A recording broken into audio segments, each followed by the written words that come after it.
Supreme court అనుమతితో నరకయాతన అనుభవిస్తున్న కన్న కొడుకుకి విముక్తి ప్రసాదించిన తల్లిదండ్రులు. 13 ఏళ్లుగా కోమాలో ఉన్న హరీష్ రాణాకు ఢిల్లీ ఎయిమ్స్ లో ఆయనకు అమర్చిన లైఫ్ సపోర్ట్ ను తొలగించారు. రీసెంట్ గా అతని తల్లిదండ్రుల రిక్వెస్ట్ తో సుప్రీంకోర్టు హరీష్ రాణాకు కారుణ్య మరణానికి అనుమతించింది. హరీష్ రాణా చండీగఢ్ లోని పంజాబ్ యూనివర్సిటీలో బీటెక్ ఫైనల్ ఇయర్ చదువుతున్న ఒక మెరిట్ స్టూడెంట్. 2013 రక్షాబంధన్ రోజున తాను చండీగఢ్ లో ఉంటున్న హాస్టల్లోని 4th ఫ్లోర్ నుండి ప్రమాదవశాత్తు కింద పడిపోయాడు హరీష్. ఈ ప్రమాదంలో హరీష్ మెదడుకు తీవ్రమైన గాయాలయ్యాయి. దీనివల్ల ఆయన 100% వైకల్యంతో స్పందన లేని వెజిటేటివ్ స్టేట్ లోకి వెళ్లిపోయారు. కన్న కొడుకుని బ్రతికించుకోవడానికి తల్లిదండ్రులు నిర్మలాదేవి, అశోక్ రాణా తమ ఇంటిని కూడా అమ్మేసి 13 ఏళ్ల పాటు సేవ చేశారు.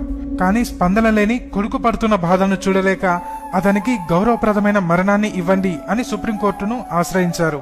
ఎయిమ్స్ వైద్యులు కోలుకునే అవకాశం 0% అని తేల్చడంతో సుప్రీంకోర్టు చారిత్రాత్మకమైన ప్యాసివ్ అనెస్థేసియాకు అనుమతి ఇచ్చింది. ఢిల్లీ ఎయిమ్స్ వైద్యులు లైఫ్ సపోర్ట్ తొలగించడంతో హరీష్ కన్నుమూశారు. ఇలాంటి సిచ్యువేషన్ ఏ తల్లిదండ్రులకి రాకూడదని కోరుకుంటూ ఇన్నాళ్లు ఆ తల్లిదండ్రులు చేసిన సేవకు జోహార్లు.